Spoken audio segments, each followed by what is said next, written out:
اعوذ باللہ من الشیطان الرجیم بسم اللہ الرحمن الرحیم سورہ صاد مکی سورت ہے۔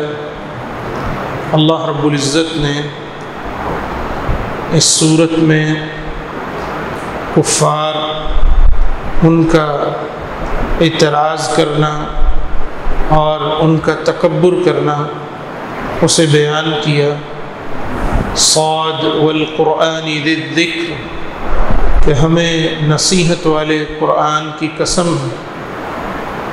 بل الذین کفروا فی عزت وشقاق، کہ یہ کافر اپنی ہٹ درمی کے اندر، اپنی بد نصیبی کے اندر مبتلا ہے۔ ہم نے ان سے پہلے بہت سی بستیوں کو ہلاک کیا، ان کی آہٹ تک اب کوئی نہیں سن پاتا۔ فرمایا کہ یہ تو ایک مختصر سا، ایک چھوٹا سا گروہ ہے ان کا، اور بڑے بڑے طاقتور قومیں اللہ رب العزت نے انہیں ہلاک اور تباہ و برباد کیا۔ اللہ کے لیے کچھ مشکل نہیں۔ اسی طرح اللہ رب العزت نے اپنے مختلف انبیاء علیہم الصلاۃ والسلام ان کا ذکر کیا۔ ان میں داؤد علیہ السلام ہے کہ جنہیں اللہ رب العزت نے بڑی ہی مسحور کن آواز سے نوازا تھا۔ انا سخرنا الجبال معه يسبحن بالعشي والاشراق والطير محشورة كل له اواب، کہ ہم نے پہاڑوں کو ان کے ساتھ مسخر کر دیا تھا۔ صبح اور شام پہاڑ ان کے ساتھ اللہ کی تسبیح کو بیان کرتے تھے، اور اسی طرح پرندے بھی جمع کیے ہوئے تھے۔ ہر ایک اللہ رب العزت کی طرف رجوع کرتا تھا، اور اللہ کے لیے مشکل نہیں ہے کہ پہاڑ، پرندے اور جتنے بھی جانور ہیں، سب کے سب یہ اللہ کی تسبیح کو بیان کرتے ہیں۔ سوائے نافرمان جنوں اور انسانوں کے، ساری کائنات اللہ کی تسبیح کے اندر مصروف ہے۔ آج جو ہم نے سورہ حامیم سجدہ میں بھی پڑھا، اس میں بھی یہی ہے کہ اللہ رب العزت نے آسمان و زمین کو پیدا کیا، اور پھر ہر چیز کو درست کرنے کے بعد پھر حکم دیا کہ تم اے زمین و آسمان خوشی سے یا ناخوشی اللہ کے حکم کو قبول کرو۔ قالتا اتینا طائعین، تو ان دونوں نے کہا کہ ہم اللہ کے حکم کو خوشی سے قبول کرتے ہیں۔ تو اللہ کے لیے یہ کائنات اس نے بنائی ہے، آسمان و زمین کو پیدا کیا ہے، پھر انہیں درست کیا، رہنے سہنے کے زمین کو قابل بنایا، آسمان کو ستاروں سے مزین کیا، مختلف قسم کی مخلوق کو اس میں رکھ دیا۔ تو اللہ رب العزت کے لیے کچھ بھی مشکل نہیں ہے کسی بھی چیز پر اپنے حکم کو نافذ کرنا، بلکہ ہر ایک چیز اللہ رب العزت کے حکم کو قبول کرتی ہے، اللہ کے حکم کو مانتی ہیں، صرف نافرمان جنوں اور انسانوں کی۔ تو اللہ رب العزت نے اسی طرح اور اپنے انبیاء علیہم الصلاۃ والسلام کا بھی اس صورت میں ذکر کیا۔ فرمایا وما خلقنا السماء والارض وما بینہما باطلا، کہ ہم نے آسمان و زمین کو بیکار پیدا نہیں کیا۔ یہ تو کافروں کا گمان ہے، اور کافروں کے لیے اللہ رب العزت کی طرف سے جہنم کی آگ کی تباہی اور بربادی۔ فرمایا کہ وہ لوگ کہ جو ایمان لائے اور نیک اعمال کیے، کالمفسدین فی الارض، وہ کبھی بھی فسادیوں کے برابر نہیں ہو سکتے، اور نہ ہی متقی لوگ کبھی بھی فجار کے برابر ہو سکتے ہیں۔ سورہ زمر مکی صورت ہے۔ نبی علیہ الصلاۃ والسلام ہر رات سونے سے پہلے اس صورت کی تلاوت کیا کرتے تھے۔ اس صورت میں اللہ رب العزت نے اپنی مختلف نشانیوں کو بیان کیا، اور ان سے اپنی توحید کو ثابت کیا کہ اکیلا اللہ ہی عبادت کے لائق ہے، اور صرف اسی کی عبادت کی جائے، خالص اسی کے لیے دین کو کرتے ہوئے۔ پھر اللہ رب العزت نے انسانوں کے دو گروہوں کا ذکر کیا، وسیق الذین کفروا الی جہنم زمرا، فرمایا کہ کفار گروہ در گروہ جہنم کی طرف ہانکے جائیں گے، حتی اذا جاؤوها فتحت ابوابها، یہاں تک کہ جب جہنم کے پاس آئیں گے اور اس کے دروازے کھول دیے جائیں گے، اور جہنم کے دروغے انہیں کہیں گے الم یأتیکم رسل منکم، کیا تمہارے پاس ہماری طرف سے رسول نہیں آئے جو ہماری آیات تم پر تلاوت کرتے تھے اور اس دن کی ملاقات سے تمہیں خبردار کرنے والے تھے؟ وہ کہیں گے کہ کیوں نہیں، رسول تو آئے لیکن کافروں پر اللہ کا عذاب کا کلمہ سچا ہو گیا۔ اللہ رب العزت نے تو پہلے ہی فرما دیا تھا کہ جو بھی کفر کرے گا اللہ رب العزت اس کے ساتھ جہنم کو بھر دے گا۔ حکم ہوگا کہ اب جہنم کے اندر چلے جاؤ اور ہمیشہ اس میں رہو گے، فبئس مثوى المتکبرین، تکبر کرنے والوں کے لیے برا ٹھکانہ ہے۔ اور اسی طرح وہ لوگ جنہوں نے تقوی کو اختیار کیا انہیں جنت کی طرف گروہ در گروہ لایا جائے گا، یہاں تک کہ جب جنت کے دروازوں پر وہ پہنچ جائیں گے تو کہا جائے گا سلام علیکم طبتم فادخلوها خالدین، کہ تم پر سلامتی ہو، تم نے پاکیزہ زندگی گزاری اور اب تم ہمیشہ کے لیے اس جنت میں داخل ہو جاؤ۔ وہ اللہ کی تعریف کو بیان کریں گے، الحمدللہ الذی صدقنا وعدہ، کہ سب تعریفیں اللہ کے لیے ہیں جس نے اپنے وعدے کو سچا کیا اور ہمیں اس جنت کا وارث بنایا، کہ اس کی نعمتیں اللہ رب العزت نے ساری کی ساری ہمارے لیے رکھ دی ہیں۔ فنعم اجر العاملین، عمل کرنے والوں کے لیے کتنا ہی اچھا بدلہ۔ اور اس دن فرشتے اللہ کے عرش کے گرد دائرہ لگائے ہوئے کھڑے ہوں گے اور تسبیح کو بیان کر رہے ہوں گے، اور فیصلہ کر دیا جائے گا اور کہا جائے گا کہ سب تعریفیں اللہ کے لیے ہیں جو سب جہانوں کا پالنے والا ہے۔ اسی طرح اللہ رب العزت نے اس صورت میں کفار کے اعتراضات کو بھی بیان کیا، اپنی توحید کو بیان کیا۔ وَإِذَا ذُكِرَ اللَّهُ وَحْدَهُ اشْمَأَزَّتْ قُلُوبُ الَّذِينَ لَا يُؤْمِنُونَ بِالْآخِرَةِ وَإِذَا ذُكِرَ الَّذِينَ مِن دُونِهِ إِذَا هُمْ يَسْتَبْشِرُونَ، جب اکیلے اللہ کا ذکر کیا جاتا ہے تو کافروں کا دل جو اللہ پر ایمان نہیں لاتے سخت ہو جاتا ہے، اور جب اللہ کے علاوہ کا ذکر کیا جاتا ہے اس وقت وہ خوش ہوتے ہیں، جبکہ ایمان والے ان کی محبت اللہ رب العزت کے ساتھ سب سے زیادہ شدید ہوتی ہے۔ اسی طرح اس بات کو بھی بیان کر دیا کہ اے نبی آپ کہہ دیجئے کہ میرے وہ بندے جنہوں نے اپنی جانوں پر ظلم کیا ہے، لا تقنطوا من رحمت اللہ، اللہ کی رحمت سے نا امید نہ ہو، یقیناً اللہ سب گناہوں کو معاف کر دے گا، اور یقیناً وہ معاف کرنے والا اور رحم کرنے والا ہے۔ شرط یہ ہے کہ انسان توبہ کی شرائط کو لے کر آئے اور اپنے گناہ پر پشیمان ہو اور آئندہ سے گناہ نہ کرنے کا پختہ عزم کے ساتھ اللہ کی طرف لوٹے تو اللہ اس کے سب گناہوں کو معاف کر دے گا۔ اسی طرح اللہ رب العزت نے اس بات کو بھی بیان کر دیا وَمَا قَدَرُ اللَّهَ حَقَّ قَدْرِهِ، کہ ان لوگوں نے اللہ کی قدر نہیں کی جس طرح کہ اس کی قدر کرنے کا حق۔ اس دن آسمان و زمین اللہ رب العزت کے ہاتھ میں لپٹے ہوئے ہوں گے اور ہر چیز اللہ رب العزت کے سامنے حاضر کر دی جائے گی۔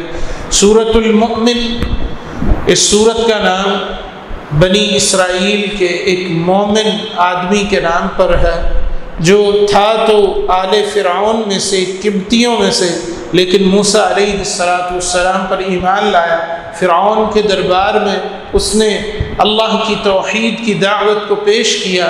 وقال رجل مؤمن من آل فرعون یکتم ایمانہ اتقتلون رجلا ان یقول ربی اللہ وقد جاءکم بالبینات من ربکم، اپنے ایمان کو چھپاتے ہوئے فرعون اور اس کے درباری جب موسیٰ علیہ السلام کو قتل کرنے کا مشورہ کر رہے تھے تو اس نے کہا کہ دیکھو تم ایک آدمی کو صرف اس لیے قتل کر رہے ہو کہ وہ کہتا ہے کہ میرا رب اللہ ہے، اور واضح نشانیاں بھی لے کر آیا ہے۔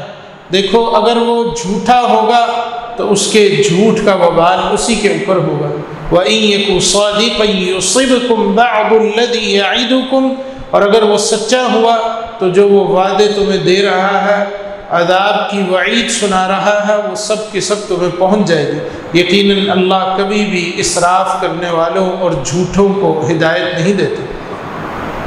اس نے مختلف انداز میں قوم کو سمجھایا، گویا جادوگروں کی شکست کے بعد اور ان کے ایمان لانے کے بعد اللہ رب العزت نے ایک بندہ اپنی طرف سے کھڑا کیا، ایک سبب مہیا کیا کہ فرعون اور اس کے سردار موسیٰ علیہ السلام اور ان پر جو ایمان لانے والے چند لوگ تھے انہیں کچھ نہ کہہ سکے۔ یہ بار بار قوم کے لوگوں کو سمجھاتا رہا، بڑی وزنی اور بہترین گفتگو ان کے سامنے کرتا رہا کہ وہ اپنے معاملے میں تردد کا شکار رہے، اور موسیٰ علیہ السلام اور ان کے ساتھی انہیں فرعون کچھ نہ کہہ سکا، حتیٰ کہ اللہ رب العزت کی طرف سے حکم ہوا اور اللہ تعالیٰ نے موسیٰ علیہ السلام کو بنی اسرائیل کو لے کر رات کے وقت اس جگہ سے نکلنے کا حکم دیا۔ فرعون نے بھی پیروی کی، لیکن اللہ رب العزت نے فرعون اور اس کے لشکروں کو جو پیچھا کر رہے تھے موسیٰ علیہ السلام کا، سمندر کے اندر ڈبو دیا اور غرق کر دیا، اور اسی سمندر کو ان کی قبر بنا دیا۔ فرمایا کہ صبح اور شام جہنم کی آگ ان پر پیش کی جاتی ہے۔ وَيَوْمَ تَقُومُ السَّاعَةُ، اور جس دن قیامت قائم ہوگی کہا جائے گا أَدْخِلُوا آلَ فِرْعَوْنَ أَشَدَّ الْعَذَابِ، کیا فرعونیوں سخت ترین عذاب کے اندر اب داخل ہو جاؤ، وہ عذاب جو تمہیں پہلے اس سمندر کی برزخی زندگی کے مقابلے میں بہت ہی ہلکا معلوم ہوگا۔ حالانکہ یہ بھی سخت ہے، قبر کا عذاب، برزخ کا عذاب بھی سخت ہے، لیکن آخرت کا عذاب اس سے کہیں زیادہ سخت ہے۔ اور اس میں جواب ہے ان لوگوں کے لیے جو قبر کے عذاب کا انکار کرتے ہیں کہ دیکھیں جی، قبر تو صرف کچھ لوگوں کی بنتی ہے، کچھ تو سمندر میں غرق ہو جاتے ہیں، کچھ کو درندے کھا جاتے ہیں، کچھ جو ہے وہ بم بلاسٹ کے اندر ان کی ایک ایک ذرہ جسم کا بکھر جاتا ہے، ان کو کہاں قبر کا عذاب ہوگا۔ تو اللہ رب العزت ہر ایک کے ذرے ذرے کو جمع کرنے پر قادر ہے۔ جس طرح کسی کو موت آتی ہے ویسے ہی اس کی برزخی زندگی ہوتی ہے، اور وہیں پر اس کے لیے سوالوں کے جواب دینے کے لیے منکر نکیر کو حاضر کر دیا جاتا ہے، اور وہیں پر اسے برزخی زندگی کا عذاب دیا جاتا ہے، اور پھر اس کے بعد آخرت کا عذاب اس سے کہیں زیادہ سخت ہے۔ اسی طرح اللہ رب العزت نے اور بڑے ہی عظیم قسم کے فوائد اس سورت کے اندر بیان کیے۔ سورہ حامیم السجدہ، حامیم والی وہ سورت کہ جس کے اندر سجدہ تلاوت ہے، اسی سے سورت کا نام حامیم السجدہ ہے، اور اسی طرح اس کا ایک نام سورہ فصلت بھی ہے۔ اللہ رب العزت فرماتے ہیں کہ اگر ہم اس قرآن کو عجمی زبان کے اندر نازل کرتے تو یہ کافر کہتے لولا فصلت آیات، اس کی آیات کو کھول کر بیان کیوں نہیں کیا گیا۔ پھر انہوں نے یہ کہنا تھا کہ یہ عربی زبان کے اندر آتا تاکہ ہم اسے سمجھ سکتے، ہم پہلے مخاطب ہیں، رسول تو عربی ہے اور کتاب اعجمی و عربی۔ پھر انہوں نے کہنا تھا کہ کتاب تو عجمی آ گئی اور رسول عربی۔ قل هو للذین آمنوا ھدی وشفاء، اے نبی آپ کہہ دیجئے کہ ایمان والوں کے لیے یہ ہدایت ہے اور شفا ہے، ان کی روحانی اور جسمانی بیماریوں کا علاج کرنے والی ہے۔ والذین لا یؤمنون فی آذانہم وقر وہو علیہم عمی، اور وہ لوگ جو اس پر ایمان نہیں لاتے ان پر بوجھ ہے اور اسی طرح وہ اس ہدایت سے اندھے ہیں۔ ہدایت اللہ نے اتاری ہے، جس نے قبول کر لیا اس نے ہدایت کی روشنی کو پا لیا، اور جس نے قبول نہیں کیا وہ اندھا رہ گیا اور وہ دور کی جگہ سے ہدایت کو پکار رہا ہے۔ اللہ رب العزت نے قوم عاد اور قوم سمود کی بھی مثال دی۔ قوم عاد بڑی ہی طاقتور قوم تھی، تکبر کیا، لیکن اللہ کی طاقت کے آگے کسی کی طاقت نہیں۔ اولم یروا ان اللہ الذی خلقهم هو اشد منهم قوة، کیا انہوں نے نہیں دیکھا کہ جس اللہ نے انہیں پیدا کیا وہ طاقت اور قوت میں ان سے کہیں زیادہ ہے۔ وَكَانُوا بِآيَاتِنَا يَجْحَدُونَ، اور وہ ہماری آیتوں کا انکار کرنے والے تھے۔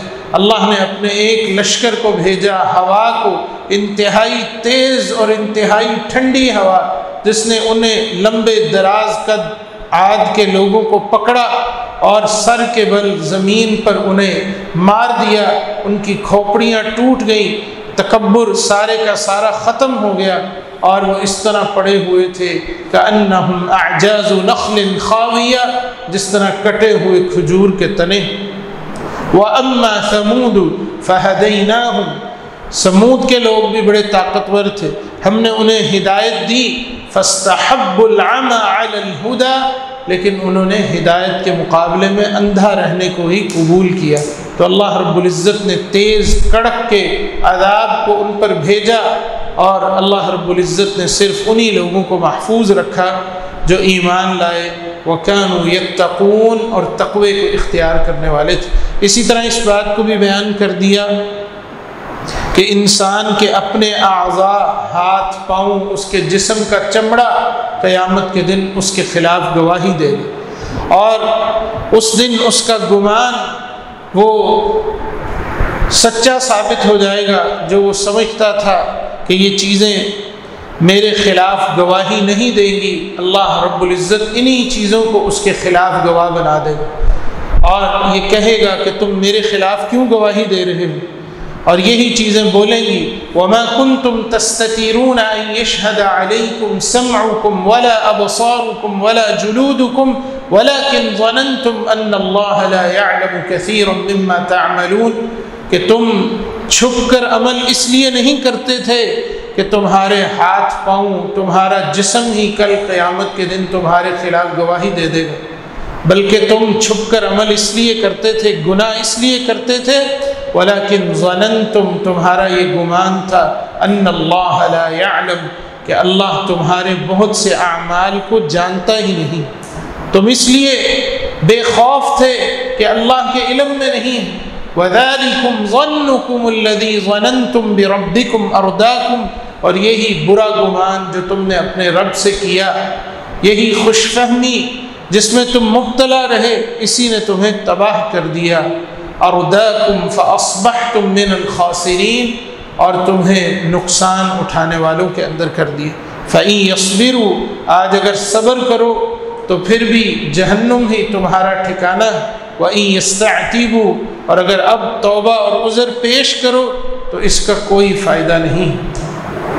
وَقَيَّضْنَا لَهُمْ قُرَنَاءَ، ہم نے ان کے ایسے ساتھی بنا دیے تھے، فَزَيَّنُوا لَهُمْ مَا بَيْنَ أَيْدِيهِمْ وَمَا خَلْفَهُمْ، کہ انہوں نے ان کے سارے اعمال اگلے پچھلے خوبصورت بنا کر ان کے سامنے رکھ دیے تھے، برے دوستوں نے تباہ و برباد انہیں کر دیا تھا۔